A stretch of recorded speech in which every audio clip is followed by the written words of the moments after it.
They're all roughly at the same point in the general classification.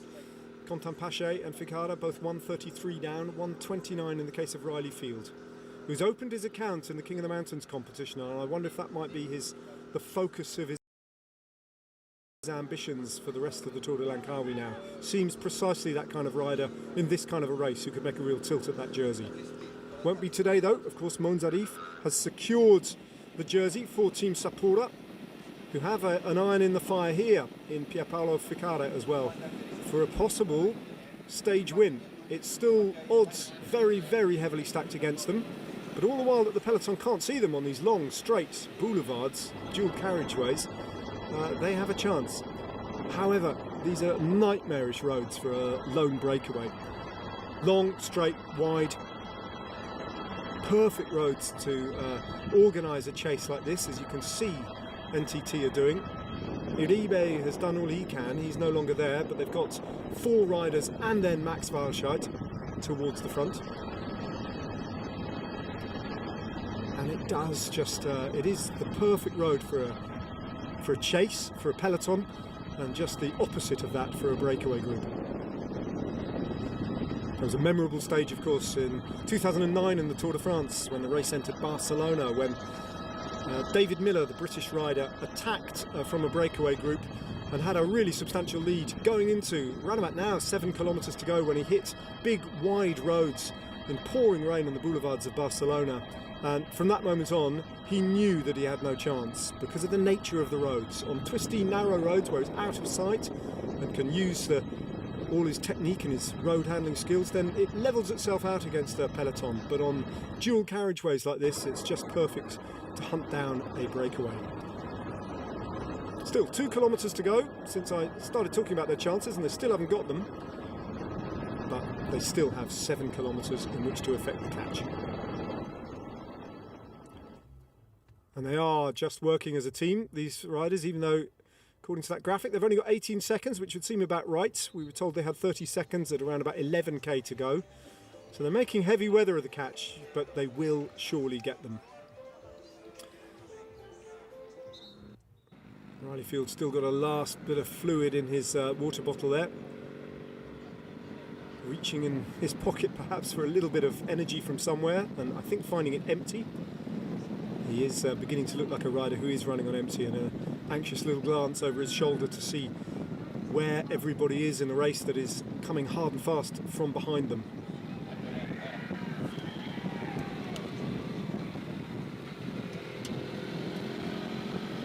Pierpaolo Ficara flicks his elbow, expects Pache to come through, and was slightly irked, I think, by how long it took Pache to just appear alongside him on the left. And then he fills in the gap that Field is left open. They understand that Field has got nothing left to offer here, really, as he shakes his leg out to try and avoid the cramp that is perhaps affecting him now. The Frenchman and the Italian are going to have to do almost all of the work between here and the finish line, depending on how long they survive.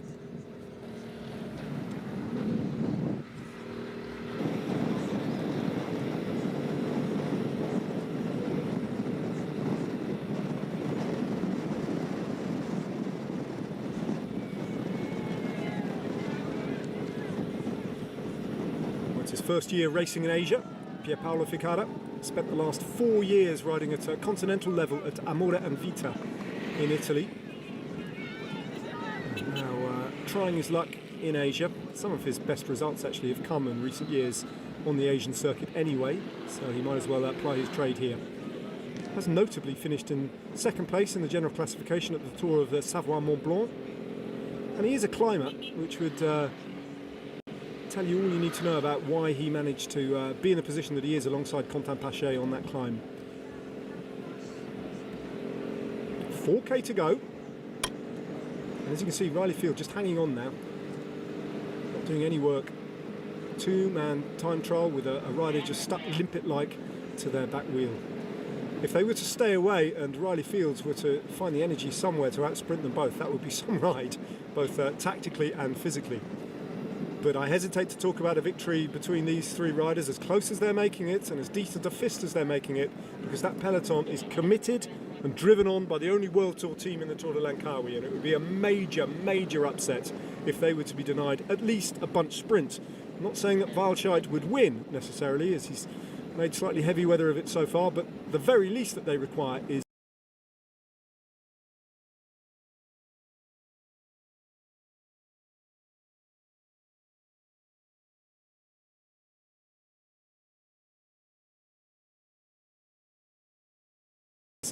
they want to give him a chance of winning and bring this all back together again. Ficaro is looking a little bit mocking it, so Luca Pacioni, who finished in 3rd place here in 2018, into Kuala Lumpur over a completely different approach last time, without the big climb to soften up the pack and to create all the chaos that it created in the race today, like he fancies this victory. Let's not forget about B&B Hotel Vital Concepts Geoffrey Lecroix as well, who's growing into this race with each passing stage, and good showing from Bardiani CSF as well, who have Matteo Palucchi just where they want to be with 3 teammates supporting him.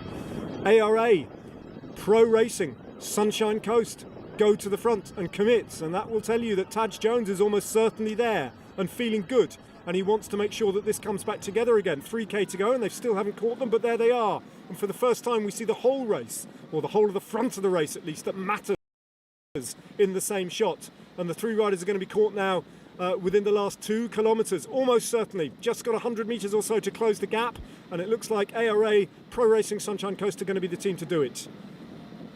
Safety marshals now warning them of the road furniture impending, but it is a very straight and not necessarily technical approach, perfect for a big bunch sprint, and that's precisely what we're going to get as the breakaway is caught now. Just under 2 kilometres to go. Here we are then, the Twin Towers honing into view, the big showpiece finale in Kuala Lumpur, in the capital city of Malaysia. The Prime Minister of the country, the man who called this race into existence 25 years ago, is here to watch the denouement of this fascinating and attritional and chaotic stage, which NTT seem to have marshalled so far to perfection. The big question now remaining is, what can they do with the bunch sprint that is upon us? That is the static camera with a few hundred metres remaining as they sweep left-handed now. We've lost sight of them frustratingly. It was Androni and ARA Pro Racing who had taken things up inside the last 3 kilometres. Which of the teams is going to emerge around this corner and in which position? Won't be long now before we see the unmistakable figure, I'm sure, of Max Walscheid will be in the frame somewhere. Will Palucchi and Pacioni, the Italians, be able to mix it with him? And what about Riccardo Minali from Nippo Delco Provence? What about Taj Jones, the winner of the sprint yesterday, the 19-year-old? He looks to be in the mix as well, as his teammates were working on the front. They're inside the final kilometre now, and we have lost sight of them, so we can't see how this is developing at all. A few hundred metres to go, the motorbike's being pulled out along the deviation and the tension building. We're getting a crowd's eye view, basically. And now the helicopter picks them out, and Androni Giocattoli on the down the middle have Luca Pacioni with 2 lead-out men inside the final kilometre. Looks like B&B Hotels Vital Concepta shepherding Geoffrey Lecroix into a perfect position. At the moment, NTT are nowhere near the front, but that might be the perfect place for Max Walscheid. Walscheid's in the middle of the pack there, just freelancing it. He's without a lead-out man as Matteo Palucchi finds himself down the middle of the race. It's a little bit higgledy-piggledy. There's no big lead-out trains, just the odd lead-out man here and there. And Max Walscheid now on the wheel of a rider. That's Minali from Nippo Delco Provence. But now Walscheid hits the front. 50 metres to go. Walscheid's going to get it right. Just from Riccardo Minali. Victory at last goes to the German, and his team worked immensely hard to achieve that. But there was no doubt in the end that he got it right. Threatened by Minali, he had to come off the wheel of the Italian and power past him in the end. It was close, but he's done it.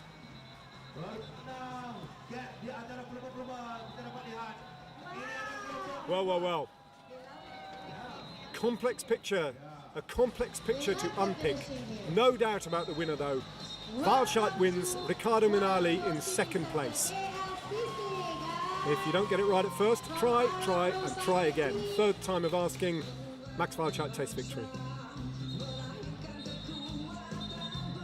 And all the excitement and the flurry of the bunch sprints. I didn't spot the yellow jersey crossing the line. There will be a little bit of a shake-up, I think, in the general classification by the time all the results come in, because that was a very small peloton that finally swept up those 3 riders. and contested that bunch sprint. There's a shot of Pierre Hollande, drinking deeply. He'll be wanting to refuel and just not Hollande. And think about tomorrow. B&B Hotel Vital Concept riders gearing up for a big day tomorrow where they want to try and clinch victory in the overall.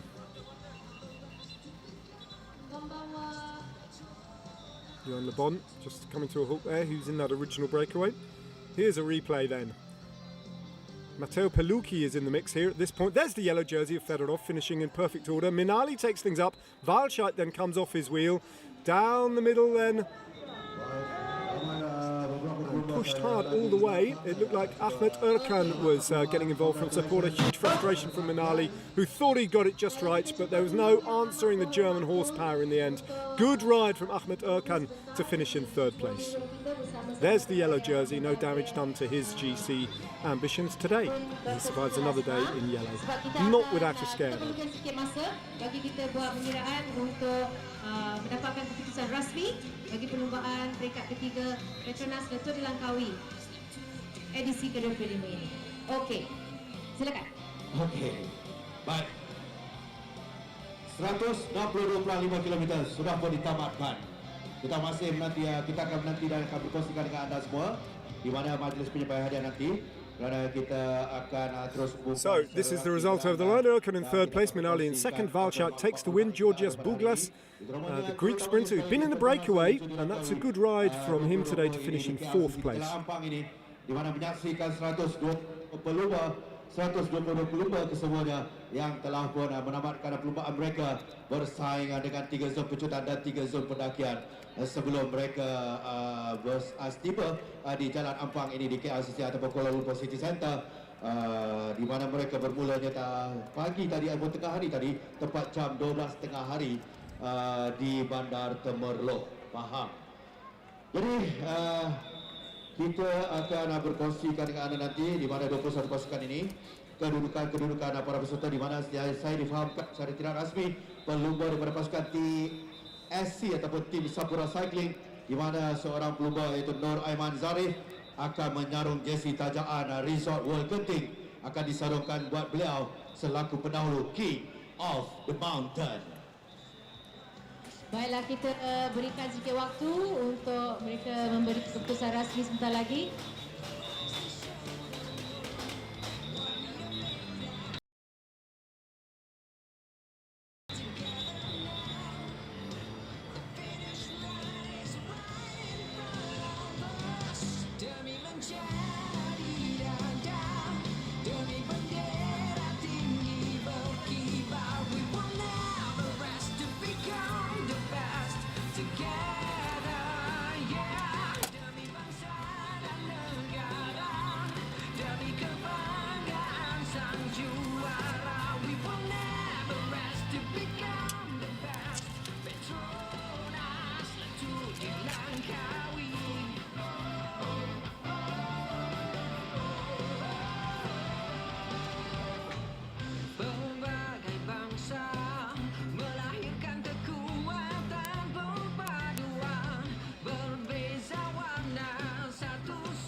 Demi lencana di dada, demi bendera tinggi berkibar, we will never rest to become the best together, yeah. Demi lencana di dada, demi bendera tinggi berkibar, we will never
dan usaha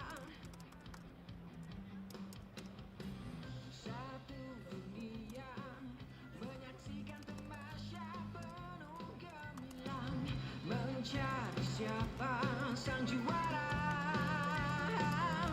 The time is now, the best to show the world what we are made of together now. The finish line is right in front of us. Demi lancar